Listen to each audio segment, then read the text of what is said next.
ನಿರ್ಮಾಣ ಹಂತದ ಗೋದಾಮಿನ ಮೇಲ್ಛಾವಣಿ ಕುಸಿತ ಕಂಡಿದೆ.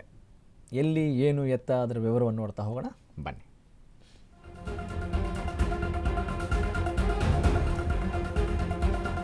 ಓಕೆ,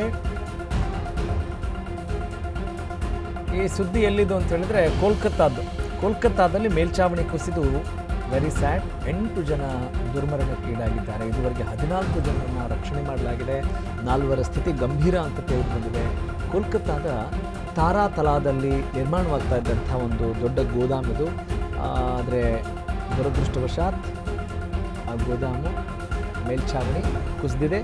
12ಕ್ಕೂ ಅಧಿಕ ಜನ ಈಗ ಸಿಲುಕಿರಬಹುದು ಅಂತ ಅಲ್ಲಿಯ ಲೋಕಲೈಟ್ಸ್ ಹೇಳ್ತಾ ಇದ್ದಾರೆ, ಸ್ಥಳೀಯರು ಹೇಳ್ತಾ ಇದ್ದಾರೆ. ಈಗ DMG ತಂಡಗಳು, ತುರ್ತು ಸೇವಾ ಸಿಬ್ಬಂದಿ ಎಲ್ಲ ಸ್ಥಳಕ್ಕೆ ಆಗಮಿಸಿ ಪರಿಶೀಲನೆ ಮತ್ತು ರಕ್ಷಣಾ ಕಾರ್ಯದಲ್ಲಿ ಮುಂದಾಗಿದ್ದಾರೆ ಮತ್ತು ಘಟನೆ ಬಗ್ಗೆ ಮಾಹಿತಿ ಪಡಿತಾ ಇದ್ದಾರೆ. ಯಾರು? CM ಸುವೇಂದು ಕುಮಾರ್.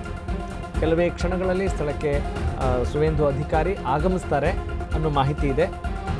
ಅಲ್ಲಿಯ ಮುಖ್ಯಮಂತ್ರಿ, ಪಶ್ಚಿಮ ಬಂಗಾಳದ ಮುಖ್ಯಮಂತ್ರಿ, ನೂತನ ಮುಖ್ಯಮಂತ್ರಿ. ಆದರೆ ಇಂತಹ ಘಟನೆ ಆದಾಗ ಯಾವುದೇ ರಾಜ್ಯ ಆಗಿರ್ಬೋದು, ಯಾವುದೇ ದೇಶ ಆಗಿರ್ಬೋದು, ನಮ್ಮ ಶತ್ರು ದೇಶ, ಶತ್ರು ರಾಜ್ಯ, ಅಕ್ಕಪಕ್ಕದ ರಾಜ್ಯ ಅಂತ ಯಾವುದು ಬರೋಲ್ಲ ರೀ. ಎಲ್ಲರೂ ಕೂಡ ನಮ್ಮ ಮನುಷ್ಯರೇ ಅಲ್ವಾ ಅನ್ನೋ ಒಂದು ಭಾವನೆ ಬರುತ್ತೆ ಮನುಷ್ಯರಾದವರಿಗೆ. ಹಾಗಾಗಿ ಇಂತಹ ಅವಘಡಗಳು ಸಂಭವಿಸಬಾರದು ಅಂತ ಪ್ರತಿಯೊಬ್ಬರ ಪ್ರಾರ್ಥನೆ ಆಗಿರುತ್ತೆ. ಆದರೆ ಸದ್ಯಕ್ಕೆ ದುರದೃಷ್ಟವಶಾತ್ ಹಿಂಗಾಗಿದೆ. ಈಗ ವಿಧಿಯನ್ನು ಜಪಿಸ್ತಾ ಒಂದಿಷ್ಟು ಅಲ್ಲಿ ರಕ್ಷಣಾ ಕಾರ್ಯ ಕೂಡ ನಡೀತಾ ಇದೆ. ದೃಶ್ಯದಲ್ಲಿ ನೀವು ನೋಡ್ತಾ ಇದ್ದೀರಿ. ದೃಶ್ಯದ ಎರಡೂ ಭಾಗಗಳಲ್ಲಿ ಒಂದು ಕಡೆ ರಕ್ಷಣಾ ಕಾರ್ಯ ನಡೀತಾ ಇದೆ, ಇನ್ನೊಂದು ಕಡೆ ಅಲ್ಲಿ ಪರಿಶೀಲನಾ ಕಾರ್ಯ ಕೂಡ ನಡೀತಾ ಇದೆ. ಮತ್ತು ಬಹಳ ಆತಂಕದಿಂದ, ಕುತೂಹಲದಿಂದ ಅಲ್ಲಿಯ ಜನ ಕೂಡ ಪ್ರಸಂಗಗಳನ್ನು ಗಮನಿಸ್ತಾ ಇದ್ದಾರೆ, ಘಟನೆಗಳನ್ನು ನೋಡ್ತಾ ಇದ್ದಾರೆ. ಅವಶೇಷಗಳಲ್ಲಿ ಯಾರೆಲ್ಲ ಸಿಕ್ಕಾಕೊಂಡಿದ್ದಾರೆ ಅನ್ನೋದನ್ನು ಸ್ಥಳೀಯರು ಕೂಡ ಉತ್ತರ ಕೊಡ್ತಾ ಇದ್ದಾರೆ. ಇದು ಇವತ್ತು ಮಧ್ಯಾಹ್ನ ಆಗಿರುವಂತಹ ಘಟನೆ. ಈ ಅವಘಡ ಸಂಭವಿಸಿದೆ ಪಶ್ಚಿಮ ಬಂಗಾಳದ ಕೋಲ್ಕತ್ತಾದ ಬ್ರೇಸ್ ಬ್ರಿಡ್ಜ್ ಸಮೀಪದ ಟ್ರಾನ್ಸ್ಪೋರ್ಟ್ ಡಿಪೋ ರಸ್ತೆಯಲ್ಲಿರುವಂಥ ನಿರ್ಮಾಣ ಹಂತದ ಒಂದು ಗೋದಾಮು ಆಗಿತ್ತದು. ಆ ಗೋದಾಮು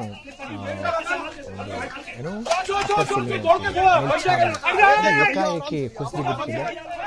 ಘಟನೆ ನಡೆದ ವೇಳೆ ಕಾರ್ಮಿಕರು ಅಲ್ಲಿ ಕೆಲಸ ಮಾಡ್ತಾ ಇದ್ರು. ಪಾಪ ಅವರ ಕೆಲಸದಲ್ಲಿದ್ದಾಗಲೇ ಈ ರೀತಿಯಾದಂಥ ಒಂದು ದುರ್ಘಟನೆ ಆಗಿದೆ.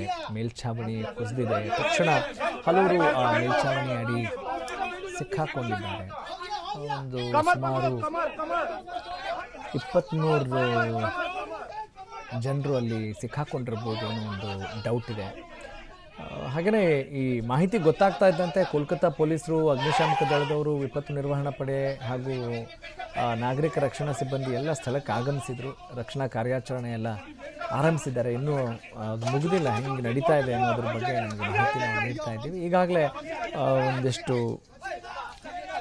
14 ಮಂದಿಯನ್ನು ರಕ್ಷಣೆ ಮಾಡಲಾಗಿದೆ. ಇನ್ನೂ ಹಲವರು ಕಟ್ಟಡದಲ್ಲಿ ಸಿಕ್ಕಾಕೊಂಡಿದ್ದಾರೆ ಅನ್ನುವ ಒಂದು ಅನುಮಾನ ಇದೆ. ಆ ಸಾಧ್ಯತೆ ಹೆಚ್ಚಿದೆಯಂತೆ. ರಕ್ಷಣಾ ಕಾರ್ಯಾಚರಣೆ ಭರದಿಂದ ಸಾಗ್ತಾ ಇದೆ. ಅವರು ಕೆಲಸವನ್ನು ಮಾಡ್ತಾ ಇದ್ದಾರೆ ರಕ್ಷಣಾ ಪಡೆಯವರು. ಭಾರೀ ಕಬ್ಬಿಣದ ಕಂಬಗಳು, ಅಂದರೆ ಬಹಳ ಬೃಹದಾಕಾರದ ದೊಡ್ಡ ಗಾತ್ರದ ಕಬ್ಬಿಣದ ಕಂಬಗಳು ಹಾಗೂ ಆ ಕಟ್ಟಡದ ವಸ್ತುಗಳನ್ನು ಕ್ರೇನ್ಗಳ ಸಹಾಯದಿಂದ ತೆರವುಗೊಳಿಸಲಾಗ್ತಾ ಇದೆ. ಸಿಲುಕಿರೋ ಕಾರ್ಮಿಕರನ್ನು ತಲುಪೋಕ್ಕೆ ಸಿಬ್ಬಂದಿ ಹರಸಾಹಸ ಪಡ್ತಾ ಇದ್ದಾರೆ. ಅವಘಡ ಸಂಭವಿಸಿದ ಸಂದರ್ಭದಲ್ಲಿ ಸ್ಥಳದಲ್ಲಿ ಒಟ್ಟು ಇಂತಿಷ್ಟೇ ಕಾರ್ಮಿಕರು ಅಂತ ಹೇಳಲಿಕ್ಕೆ ಖಚಿತವಾಗ್ತಾ ಇಲ್ಲ. That is very sad. ಅಂದರೆ ಒಂದು ಕ್ಲಾರಿಟಿ ಸಿಗ್ತಾ ಇಲ್ಲ. ಆ ಮೇಲ್ಛಾವಣಿ ಕುಸಿತಕ್ಕೆ ಏನು ಕಾರಣ, ಈಗ ಏನಾದರೂ ಆದರೆ ಇಂಥದ್ದು ಕಾರಣ ಅಂತ ಏನಾದರೂ ಗೊತ್ತಾಗುತ್ತಲ್ಲ. ಆದರೆ ಇಲ್ಲಿ ಒಂದು ಸ್ಪೆಸಿಫಿಕ್ ರೀಸನ್ ಗೊತ್ತಾಗಲಿ, ಒಂದು ನಿಖರವಾದಂಥ ಕಾರಣ ಇನ್ನಷ್ಟೇ ತಿಳಿದು ಬರಬೇಕು ಅನ್ನೋ ಒಂದು ಮಾಹಿತಿ ಇದೆ. ಮೃತಪಟ್ಟಂಥವರ ಆತ್ಮಕ್ಕೆ ಶಾಂತಿ ಸಿಗಲಿ ಮತ್ತು ಮೃತಪಟ್ಟಂಥವರ ಆ ಕುಟುಂಬಕ್ಕೆ, ಆ ಕುಟುಂಬ ಸದಸ್ಯರನ್ನು ಕಳ್ಕೊಂಡಿದ್ದಾರಲ್ಲ, ಆ ಒಂದು ಸದ್ಯದ ವ್ಯಾಕ್ಯೂಮ್ನ ಕಂಪ್ಲೀಟ್ ಮಾಡ್ಕೊಳ್ಬೇಕಾಗಿದೆ. ಅವರಿಗೆ ಆ ಭಗವಂತ ಶಕ್ತಿ ಕೊಡಲಿ ಅಂತ ಈ ಮೂಲಕ ನಾವು ಕೂಡ ಕೇಳ್ಕೊಳ್ಳೋಣ. ಆ ದುಃಖವನ್ನು ಭರಿಸುವಂಥ ಶಕ್ತಿ ಅವ್ರಿಗೆ ಸಿಗಲಿ ಅಂತ ನಾವು ಕೇಳೋಣ. आराम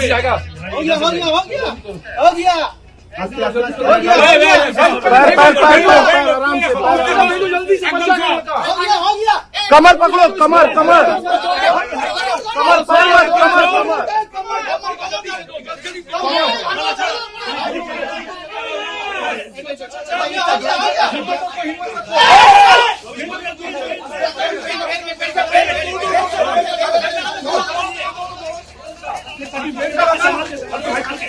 जो दौड़ के थोड़ा बच जाएगा भैया, आराम से।